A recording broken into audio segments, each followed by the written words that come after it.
अंकिता शर्मा परिवार की इकलौती बहू थी। उसके ससुराल में उसका ससुर मनोहर, सास सुमित्रा, पति अंकित और एक ननद प्रियंका थी। अंकिता जब से शर्मा परिवार में बहू बनकर आई थी, तब से घर में प्रियंका की वैल्यू थोड़ी कम हो गई थी। हर कोई बस अंकिता को ही हर चीज के लिए पूछते रहते, जिससे प्रियंका खूब चिढ़ने लगी थी और इसी वजह से धीरे धीरे दोनों ननद भाभी में काफी कलेश बढ़ने लगा। उनके इस बिहेवियर से सब बहुत परेशान रहने लगे थे। दोनों सुबह से शाम तक एक दूसरे से लड़ती रहती। कितनी बार कहा है ननद जी, आपको ये गीला तौलिया बिस्तर पर मत रखा करो, लेकिन आप की सुनते ही नहीं हो। मेरी मर्जी, मेरा घर है, जहाँ मर्जी रखूं, आपको क्या?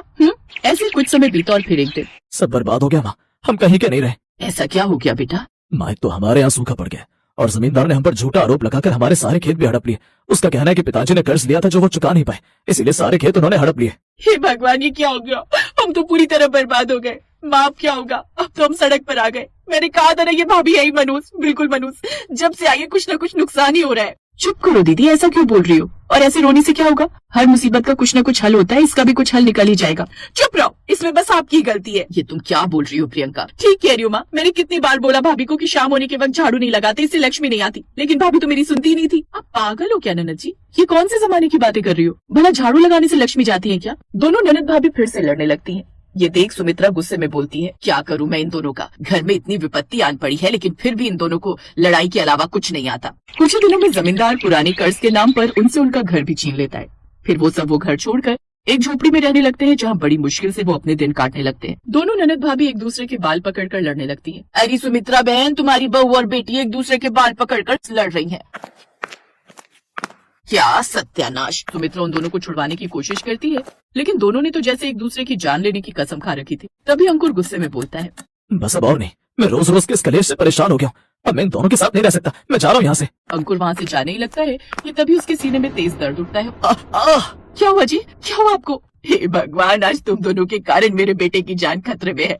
अगर इसे कुछ हुआ ना तो मैं तुम दोनों को छोड़ूंगी नहीं, और इसके साथ साथ मैं भी कुछ कर लूंगी।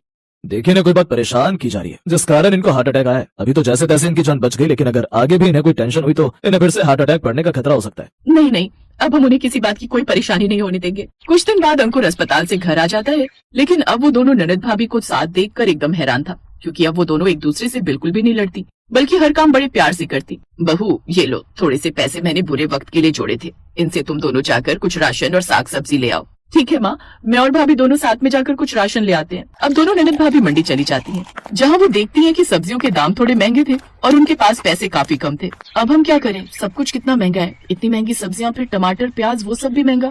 भाभी वो देखो, 30 रुपए की थाली, हम 4 थाली ले लेते हैं, 120 में आ जाएंगी, और हम सबका पेट भी भर जाएगा, इससे गैस भी बच जाएगी और आटा भी, साथ इतनी महंगी सब्जियां भी नहीं लेनी पड़ेंगी। बिल्कुल ठीक कहा आपने। दोनों ननद भाभी 4 थाली पैक करवा कर घर आ जाती हैं। आ गई दोनों? हाँ माँ, और हम दोनों देखो क्या लाएंगे, रेडीमेड खाना। छी, इसे खाना कहते हैं? इससे अच्छा तो घर का खाना होता है, बेकार में पैसे खराब किए।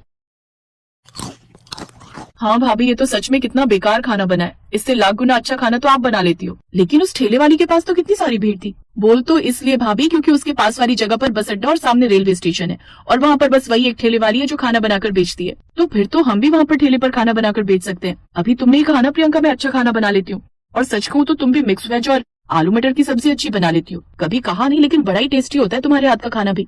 आपकी बात में दम तो है। हम दोनों ननद भाभी वेज खाना बनाकर बेचेंगी, साथ ही अचार पापड़ और सलाद भी देंगी। उस ठेले वाली की तरह नहीं, रूखी रोटी सब्जी बना दी। फिर तो बस अब दोनों ननद भाभी मिलकर वेज खाना बनाकर ठेले पर बेचेंगी। लेकिन इसके लिए पैसे कहाँ से आएंगे? तुम चिंता क्यों करती हो? मेरी ये सोने की बाली है ना, ये कब काम आएगी? हम इनको बेचकर ही खुद का खाने का ठेला लगा लेंगे। अब दोनों ननद भाभी खुद का काम शुरू करती हैं। ये पालक पनीर, दाल मखनी और रोटी चावल बनकर तैयार है। मेरी भी मिक्स वेज अचार कढ़ी चावल तैयार है। अब वो वेज थाली का ठेला लगा लेती है और 25 रुपए की खाने की थाली बेचने लगती है। मुझे लगता है ये कोई नई ठेले वाली आई है, आज इनका खाना खाकर देखते हैं, उससे तो सस्ता भी है और क्या पता खाने में भी अच्छा है।